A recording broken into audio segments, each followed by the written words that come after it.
प्यार का एहसास अपने आप में अनूठा होता है। मन में किसी को पाने की, किसी को बाहों में बांधने की चाहत उमड़ने लगती है। कोई बहुत अच्छा और अपना सा लगने लगता है और दिल उसे पूरी शिद्दत से पाना चाहता है। फिर कोई भी बंधन, कोई भी दीवार माने नहीं रखती, पर कुछ मजबूरियां इंसान से उसका प्यार छीन लेती हैं, लेकिन वह प्यार दिल पर अपनी अमिट छाप छोड़ जाता है। हाँ सुमी, तुम्हारे प्यार ने भी मेरे मन पर अमिट छाप छोड़ी है। हमें बिछड़े 10 वर्ष बीत गए हैं, पर आज भी बीता हुआ समय सामने आकर मुंह चिढ़ाने लगता है। सुमी, तुम कहाँ हो? मैं आज भी तुम्हारी राहों में पलके बिछाए बैठा हूँ, ये जानते हुए भी कि तुम पराई हो चुकी हो, अपने पति तथा बच्चों के साथ सुखद जीवन व्यतीत कर रही हो। और फिर मैंने ही तो तुमसे कहा था, सुमी, कि यह रात हम कभी नहीं भूलेंगे, फिर भी अब कभी मिलेंगे नहीं। और तुमने मेरी बात का सम्मान किया। जानती हो, बचपन से ही मैं तुम्हारे प्रति एक लगाव महसूस करता था, बिना यह समझे कि ऐसा क्यों है। शायद उम्र में परिपक्वता नहीं आई थी, लेकिन तुम्हारा मेरे घर आना, मुझे देखते ही एक अजीब पीड़ा से भर उठना, मुझे बहुत अच्छा लगता था। तुम्हारी लज्जीली पलकें झुकी होती थी, अनु है। तुम्हारे लरजते होठों से निकलता, मुझे ऐसा लगता था जैसे वीणा के हजारों तार एक साथ झनकृत हो रहे हों, और अनु को पाकर तुम उसके साथ दूसरे कमरे में चली जाती थी। भैया, सुमी आपको बहुत पसंद करती है, अनु ने मुझे छेड़ा। अच्छा, पागल लड़की फिल्में बहुत देखती है न, उसी से प्रभावित होगी। और मैंने अनु की बात को हंसी में उड़ा दिया, पर अनजाने में ही सोचने पर मजबूर हो गया कि यह प्यार व्यार क्या होता है, समझा नहीं पाता था। शायद लड़कियों को यह एहसास जल्दी हो जाता है। शायद युवकों के मुकाबले वे जल्दी युवा हो जाती हैं और प्यार की परिभाषा को बखूबी समझने लगती हैं। संभल है दिल तड़पने और तड़पाने से क्या होगा, जहां बसना नहीं मुमकिन, वहां जाने से क्या होगा। ये गजल तुम अनु को सुना रही थी, मुझे भी बहुत अच्छा लगा था। और उसी दिन अनु की बात की सत्यता समझ में आई, और जब मतलब समझ में आने लगा तब ऐसा महसूस हुआ कि तुम्हारे बिना जीना मुश्किल है। किशोर अपना दामन छुड़ा चुका था और मैंने युवावस्था में कदम रखा, और जब तुम्हें देखते ही अजीब मीठी मीठी सी अनुभूति होने लगी थी। दरवाजे के खटकते ही तुम्हारे आने का एहसास होता और मेरा दिल बल्लियों उछलने लगता था। कभी मुझे महसूस होता था कि तुम अपलक मुझे देख रही हो, और जब मैं अपनी नजरें तुम्हारी ओर घुमाता तो तुम दूसरी तरफ देखने लगती थी। तुम्हारा जानबूझकर मुझे अनदेखा करना मेरे प्यार को और बढ़ावा देता था। सोचता था कि तुमसे कह दूं, पर तुम्हें सामने पाकर मेरी जीभ तालू से चिपक जाती थी और मैं कुछ भी नहीं कह पाता था कि तभी एक दिन अनु ने बताया कि तुम्हारा विवाह होने वाला है। लड़का डॉक्टर है और दिल्ली में ही है। शादी दिल्ली से ही होगी।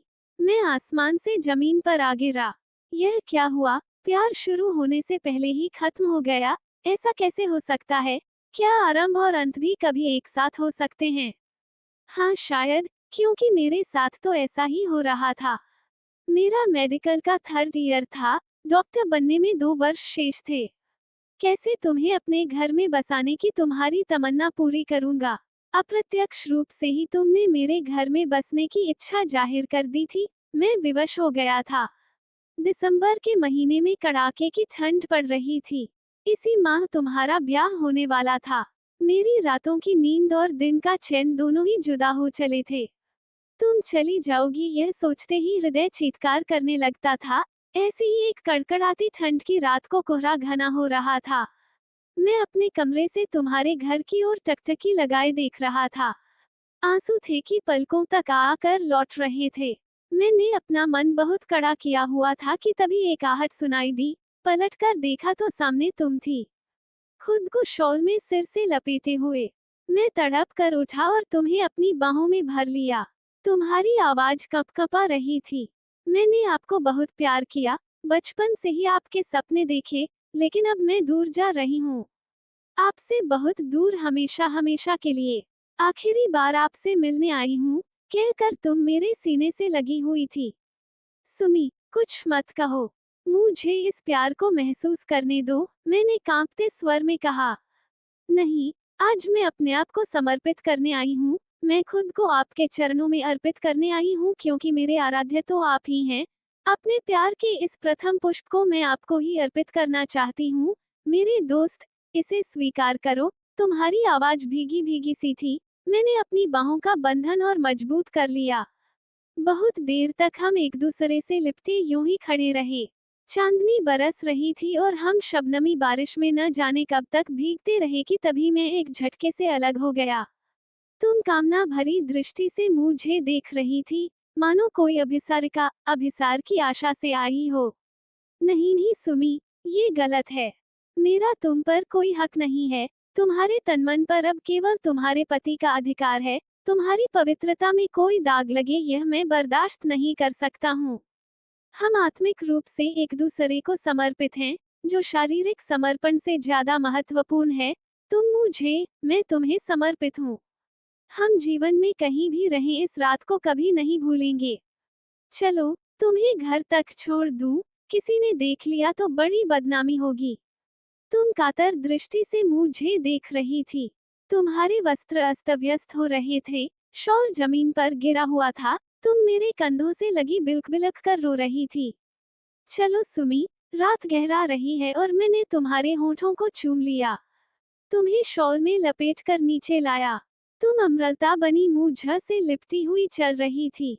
तुम्हारा पूरा बदन कांप रहा था और जब मैंने तुम्हें तुम्हारे घर पर छोड़ा तब तुमने कांपते स्वर में कहा, विकास, पुरुष का प्रथम स्पर्श मैं आपसे चाहती थी। मैं वह सब आपसे अनुभव करना चाहती थी जो मुझे विवाह के बाद मेरे पति सार्थक से मिलेगा, लेकिन आपने मुझे गिरने से बचा लिया। मैं आपको कभी नहीं भूल पाऊंगी और यही कामना करती हूँ कि जीवन के किसी भी मोड़ पर हम कभी न मिलें। और तुम चली गईं। 10 वर्ष का अरसा बीत चला है, आज भी तुम्हारी याद में मन तड़प उठता है। जाड़े की रातों में जब कोहरा घना हो रहा होता है, चांदनी धूमिल होती है और शबनमी बारिश हो रही होती है, तब तुम एक अदृश्य सायासी बनकर मेरे पास आ जाती हो। हृदय से एक पुकार उठती है, सुमी, तुम कहाँ हो? क्या कभी नहीं मिलोगी? नहीं, तुम तड़पो, ताउम्र तड़पो, ऐसा लगता है जैसे तुम आसपास ही खड़ी मुझे अंगूठा दिखा रही हो। सुमी, मैं अनजाने में तुम्हें पुकार उठता हूँ और मेरी आवाज दीवारों से टकराकर वापस लौट आती है। क्या मैं अपना पहला प्यार कभी भूल सकूंगा? और कहानियाँ पढ़ने के लिए क्लिक करें।